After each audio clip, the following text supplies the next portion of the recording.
ప్రముఖ పుణ్యక్షేత్రాలలో ఒకటైన అంతర్వేది శ్రీ లక్ష్మీ నరసింహస్వామి ఆలయానికి రాష్ట్ర ప్రభుత్వం మరో అరుదైన గౌరవాన్ని అందించింది. కోనసీమ జిల్లా అంతర్వేదిలో ప్రతి ఏడాది వైభవంగా జరిగే శ్రీ లక్ష్మీ నరసింహస్వామి కళ్యాణ మహోత్సవానికి రాష్ట్ర పండుగ హోదా కల్పిస్తూ ప్రభుత్వం అధికారిక ఉత్తర్వులు జారీ చేసింది. దీంతో ఈ ఉత్సవం ఇకపై రాష్ట్ర ప్రభుత్వం ఆధ్వర్యంలో ప్రత్యేక ప్రాధాన్యంతో నిర్వహించబడుతుంది. గోదావరి నది సముద్రంలో కలిసే పవిత్ర సంగమ ప్రాంతంలో వెలిసిన అంతర్వేది క్షేత్రం ఎన్నో శతాబ్దాల చరిత్ర కలిగిన ఆధ్యాత్మిక కేంద్రంగా గుర్తింపు పొందింది. ఇక్కడి శ్రీ లక్ష్మీ నరసింహస్వామి ఆలయం ఆంధ్రప్రదేశ్తో పాటు తెలంగాణ, ఒడిశా, కర్ణాటక రాష్ట్రాల భక్తులకు కూడా విశేష భక్తి కేంద్రంగా ఉంది.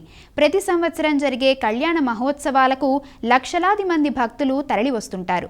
ఈ నేపథ్యంలో భక్తుల ఆకాంక్షలను దృష్టిలో ఉంచుకొని ప్రభుత్వం ఈ ఉత్సవానికి రాష్ట్ర పండుగ హోదా కల్పించడం విశేషంగా మారింది. రాజోలు మండల అభివృద్ధికి ఎమ్మెల్యే వరప్రసాద్ ప్రత్యేక దృష్టి, రాష్ట్ర పండుగగా గుర్తింపు రావడంతో ఉత్సవాల నిర్వహణలో ప్రభుత్వ భాగస్వామ్యం మరింత పెరగనుంది.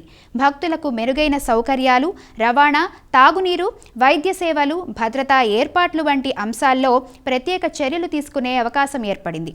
అలాగే ఉత్సవాల ప్రచారానికి కూడా ప్రభుత్వ స్థాయిలో మద్దతు లభించనుంది. దీనివల్ల రాష్ట్రం నలుమూలల నుంచి కాకుండా దేశవ్యాప్తంగా మరింత మంది భక్తులు అంతర్వేదిని సందర్శించే అవకాశాలు కనిపిస్తున్నాయి. ఆధ్యాత్మికతతో పాటు సాంస్కృతిక వారసత్వాన్ని కాపాడే దిశగా రాష్ట్ర ప్రభుత్వం తీసుకున్న కీలక నిర్ణయంగా దీనిని భావిస్తున్నారు. ఆలయ సంప్రదాయాలు, వేద పారాయణలు, ధార్మిక కార్యక్రమాలు, సాంస్కృతిక వేడుకలు మరింత వైభవంగా నిర్వహించేందుకు ఈ హోదా ఉపయోగపడనుంది.